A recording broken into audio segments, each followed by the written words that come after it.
以下是基安希尔的懒人包。基本上这只角色不建议抽，要抽的话建议练到3星，有回能会比较舒服一点。技能选择，第1阶随便，第3阶左右我觉得都有各自的玩法，第5阶右边，第7阶推荐右边，不过左边也不错。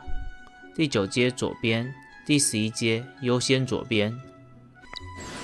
装具选择，首先是装武，但不建议抽，再来是丰饶，让它回能可以更顺，之后是长夜流光，援护敕令可以上给队友。装具随便，功能性优先。塔罗推荐命运或世界。装备刻印推荐剑剑。这次我们来介绍我们铃兰之剑的新角基安希尔。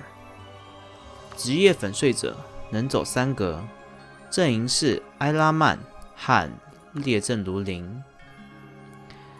埃拉曼的光环在路卡马尔身上，自己则是新的列阵如林光环。与阿坎贝的列阵如林光环相比，少了列阵如林光环效果，也就是冷却大于等于4的技能，冷却额外减1，保留召唤物伤害加 20%， 增加拥有解放时爆率提升 20% 和爆伤提升 10% 的效果。对于列阵如林的非埃拉曼阵营来说，和阿坎贝差不多，除非愿意上 R 等级的舞娘和盾卫，他们拥有解放人心，可以给其他人解放层数。速度要注意一下，因为个性关系，实际速度只有153。联动将近，我个人是建议跳过。如果你真的对于联动不感兴趣，又刚好缺召唤类别角色，可以抽。接下来是个性，分上下2部分，上部分不会因为星级改变，下部分则会。上半部最重要的就是征伐敕令，每回合最多可以召唤2只帝国不朽军，继承 100% 基础攻击和 5% 基础防御生命值的属性，且不可操控。因为说基础，所以攻击防御一样不吃装备技能和场内对于本体的 buff 加成，但生命还是吃。初始消耗1能，每次使用会增加能量消耗1层，最大4层。也就是说，会随着每次使用增加能量消耗，这个就是所谓的边缘紧缺。不过回合结束且不朽军没被击杀的话，每回合会回到消耗1能。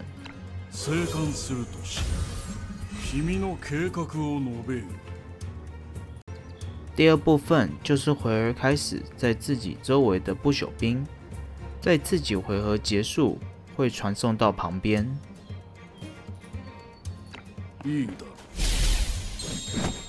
但如你所见，他们一传过去就自杀了，基本上效果有限。那不朽兵能干嘛呢？个性自己看一下。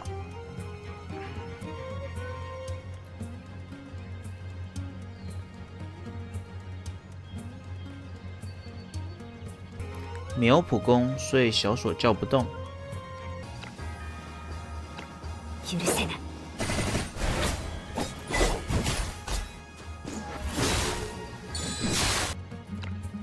技能不朽战骸，在不朽军被杀死或离开后，会对范围2格内造成 60% 的物理伤害，并在攻击前施加降物防1和2层粉碎枷锁，给范围内的己方召唤物上2层战争杀气，和打一下1%的穿透伤害，让夜的晶石若还有次数的话，也打一下伤害。最大的存在价值就是上粉碎枷锁，也就是让持有这 debuff 的角色被使用解放枷锁系列的攻击打值，每一层受到伤害和穿透伤害增加1%，和给友方召唤物战争杀器。战争杀器每一层会获得基安希尔1%的场外面板，也就是这一个，还有这一个，代表吃满就会获得25%，也就是1/4。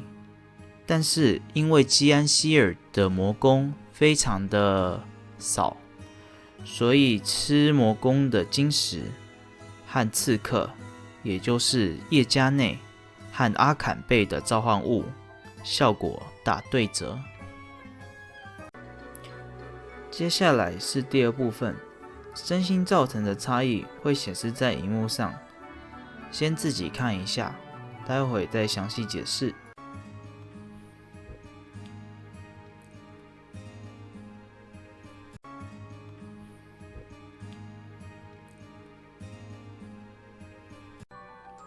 第一条自动召唤的 CD 不受减 CD 影响，我试过克莱丹萨还有棋子，都不会让基安希尔的自动召唤更为提前。第二条指定增益复制给目标，指的是攻击、伤害、暴击、暴伤这4种。这词条代表我们可以在召唤之前就上 buff 给召唤师。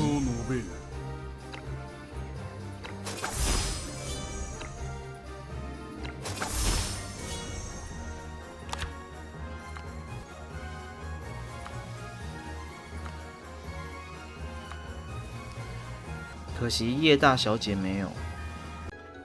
战争机器如上述所说，看的是基安希尔的攻击值，也就是入场前的数值。第3条和第4条也自己看一下。天生技是很少猛击，自己看一下。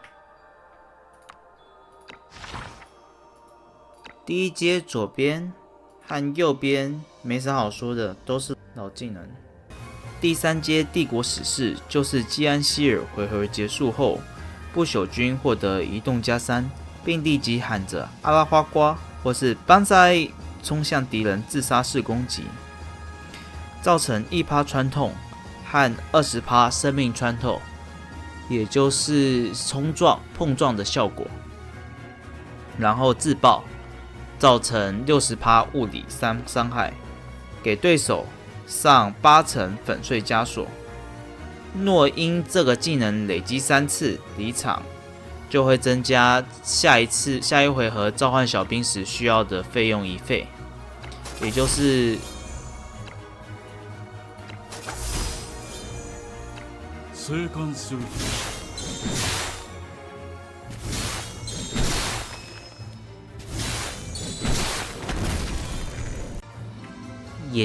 边缘紧缺。这招其实也挺实用，可以马上让不朽军进行死亡冲锋，减少了被杀死的风险。排军步骑中有2个技能可以择一使用，千军围灭就是让所有不朽军原地自爆，君临城下就是召唤到目标旁边自爆。不过总体来说，我觉得有点鸡肋。千军围灭60%伤害不高，要清群不是很够。帝国史诗这个人体导弹做得比较好，可以21%生命值伤害，然后接60%物理伤害。君临城下其实第7阶就有一个上位版的铁血开拓，这个技能对于3星级以上的基安希尔才比较有吸引力。在使用任意技能后，都会触发回复硬能量和得到4层解放的效果，3星1次，5星2次，可以大大缓解能量压力。左右两边都可以选，左边就是快乐冲锋自杀，右边就可以根据情况去做使用，特别是3星以上还附带额外回能。这边演示一下，它的回能效率。现在我已经将能量都消耗完毕了，接下来我选一个自杀好了。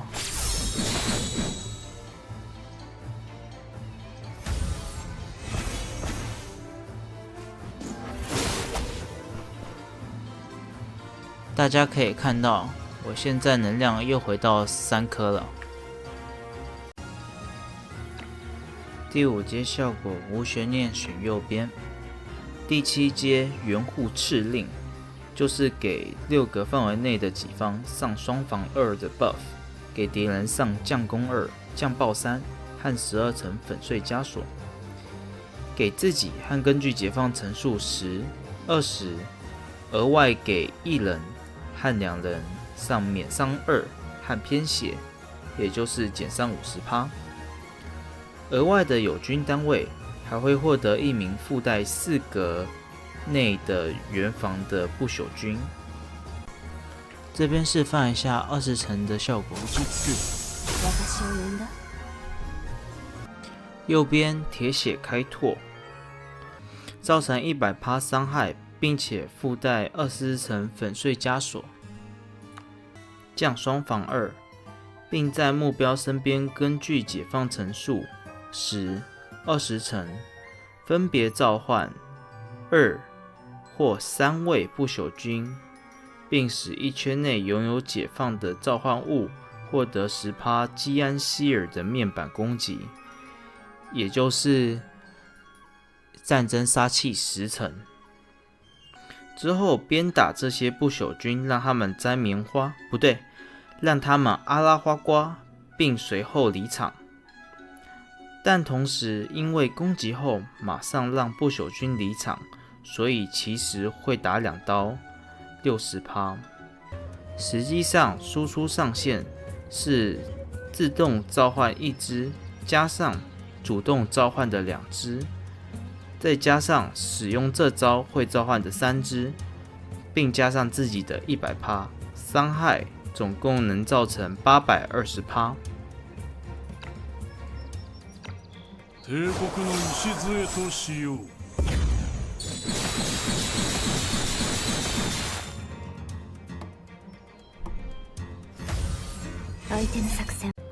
另外，假如配合帝国史士这个人形导弹，最高伤害是640%加63%生命值伤害。帝国の礎としよう。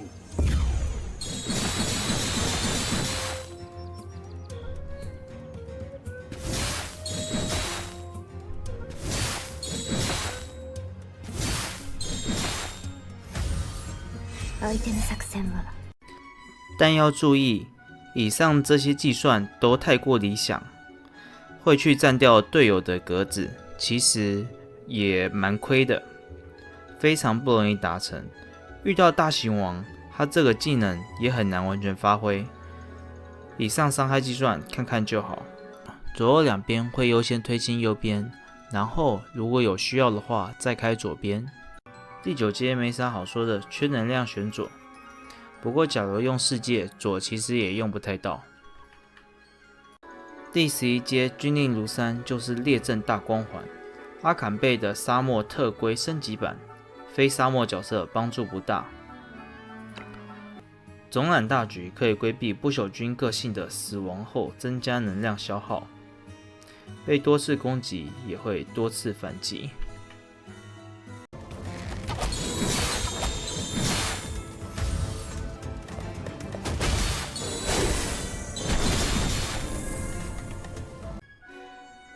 装备选择，武器什么都可以，不吃属性，功能性比较重要。首先当然是专武，看一下专武的数值。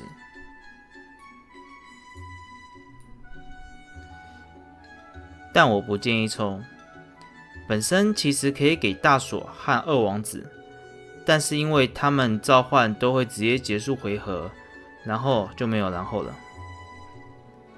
而且召唤物伤害也不是他们的强项。再来是丰饶，没啥好说的，就是缺能。最后长夜流光，主要是援护敕令可以上给队友。装具一样也都可以，功能性优先。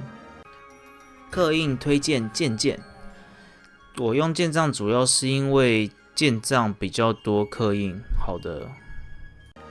塔罗推荐命运、世界。命运可以回能，世界也是因为回能和 CD， 虽然要完全待机，不过至少减少痛苦。完全待机意思就是连普攻都不能使用，只能够移动，然后按待机。